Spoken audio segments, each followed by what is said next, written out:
тек қана 3 зат кететін осындай жент дайындаймыз. Өте дәмді, әрі кішкентай балдарға да өте қатты ұнайды, тойымды және пайдалы. Жасап көріңіздер. Ол үшін бізге талқан керек болады. Бір үлкен кесе талқанды, тарының талқанын алыңыздар.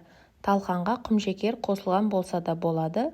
180 грамм еріп тұрған сары май. Маргарин қосуға да болады, өз еркілеріңіз. Маргариннің дәмі ұнайтын болса қоса беріңіздер. Және де сгущенка керек болады. Бір банка 380 грамм. Майы көп болса дәмдірек болады.